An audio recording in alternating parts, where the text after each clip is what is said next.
બોલો કષ્ટભંજન દેવની. હનુમાન ચાલીસા યુવા કથાના વક્તા પૂજ્ય શાસ્ત્રી સ્વામી શ્રી હરિપ્રકાશદાસજી સ્વામી, સ્વામિનારાયણ સંપ્રદાયના તપનિષ્ઠ મૃધન્ય સંત શ્રી રામ સ્વામી ધાંગધ્રા ગુરુકુલ, મંચસ્થ પીપી સ્વામી, સર્વે વંદનીય સંતો, સાથે રાજદ્વારેથી ઉપસ્થિત મંચસ્થ ગુજરાત રાજ્યના આપણા લાડીલા ક્રાંતિકારી સનાતન ધર્મની સંસ્કૃતિનો પ્રવાહ અવિરત વહાવતો જેનું જીવન છે એવા આપણા શિક્ષણ મંત્રી શ્રી પ્રફુલભાઈ પાનસેરિયા, એવમ સાંસદ શ્રી, ધારાસભ્ય સભામાં ઉપસ્થિત મહેશભાઈ કસવાળા, આપણા બીજેપીના યુવા પ્રમુખ શ્રી પ્રશાંતભાઈ કોરાટ, એવમ સર્વસ્વ મહાનુભાવ.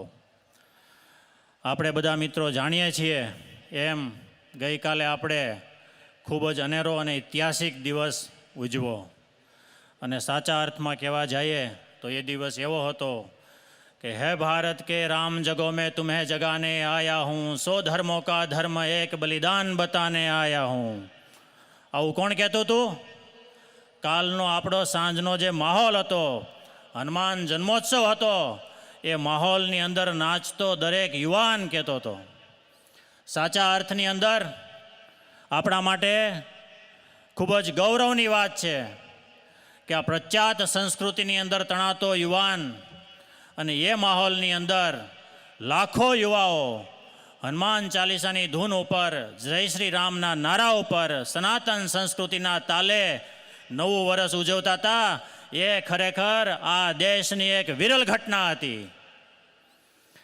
આપણે આ સંતોને પણ ખૂબ ખૂબ અભિનંદન દેવા જોઈએ કે આ સમયની અંદર એમણે આ કથાનું એક અનોખું આયોજન પૂજ્ય હરિપ્રકાશ શાસ્ત્રી સ્વામીએ પોતાની અનોખી શૈલીની અંદર હનુમાન ચાલીસા યુવા કથા અને હનુમાનજીના ચરિત્રોથી બધા યુવાનોને પોતાના મૂળભૂત જે ધર્મ છે, આપણા સનાતન ધર્મનો જે મૂળભૂત પ્રવાહ છે, એ પ્રવાહની અંદર એ માર્ગે પાછા વાળ્યા. એટલા માટે સ્વામીજીને ખૂબ ખૂબ ધન્યવાદ છે. સાથે સાથે ધન્યવાદને પાત્ર આ મારુતિ ધૂન મંડળ છે. હું જોઉં છું છેલ્લા 1.5 મહિનાથી આ યુવાઓ રાત દિવસ પોતાનો કોઈ પણ નિજી સ્વાર્થ વગર સતત સેવા યજ્ઞ, પોતાની સેવાઓથી આખું ગ્રાઉન્ડ તૈયાર કર્યું, અને ભવ્ય કથા માહોલ આપણો આવડો મોટો જે આપણે જોઈ રહ્યા છીએ એનો યશ ખરેખર કોઈને જતો હોય તો આ મારુતિ ધૂન મંડળના ખરેખર યુવાઓને છે. આપણે બહુ ટૂંકમાં હું મારી વાત પૂર્ણ કરીશ, કેમ કે બહુ બધા મહાનુભાવો છે ને પણ આપણે સાંભળવાના છે, સંતોને પણ સાંભળવાના છે. આપણી સનાતન સંસ્કૃતિના ઇતિહાસની અંદર આપણે એક વસ્તુને જોઈએ છીએ તો 9/11ને શેનાથી ઓળખાય છે આ વિશ્વની અંદર? અત્યારે 9/11ને આપણે 2 રીતે આપણે ઓળખી શકીએ. બધા લોકો 9 સપ્ટેમ્બરને એવી રીતે ઓળખે છે કે વર્લ્ડ ટ્રેડ સેન્ટર ઉપર અમેરિકાના ઓસામા બિન લાદેને એટેક કર્યો.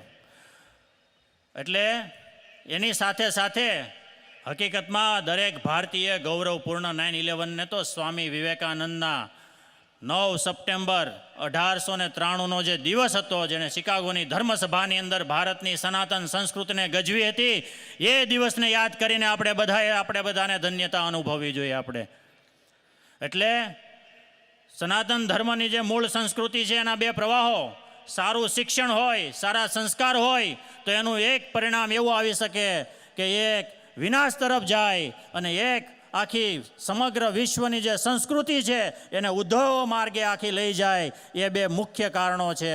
તો આપણે બધા અહીંયા આપણે સંતોને સાંભળવા આવ્યા છીએ એટલે જાજો સમય નહીં લેતા આ જે ગંગા સ્વરૂપ બહેનો માટેનો જે યજ્ઞ છે, સેવા યજ્ઞ છે, એની અંદર સ્વામીએ પોતાના મંચથી આ જે યોગદાન આપ્યું છે એ પણ ખૂબ જ અદ્ભુત છે.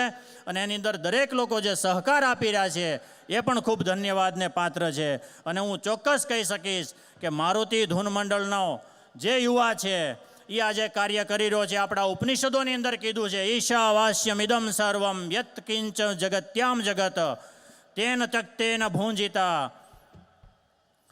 જે ઈશાવાસ્યનું જે ભાષ્ય છે એની અંદર જે ઈશ્વરે આપણને આપ્યું હોય એ આપણે બીજા લોકો માટે સમર્પિત કરવું જોઈએ, શેષ જે આપણી પાસે વધતું હોય આપણે ઉપયોગ કરવો જોઈએ, એ વાક્યને સાર્થક કરતો આ મારુતિ ધૂન મંડળનો યુવા કાર્ય કરી રહ્યો છે. એ બધાને ખૂબ ખૂબ અભિનંદન. આ કથાની અંદર પધારેલા દરેક મહાનુભાવોનું હૃદયથી સ્વાગત કરું છું. બહુ બધાનો ખૂબ ખૂબ આભાર, ધન્યવાદ.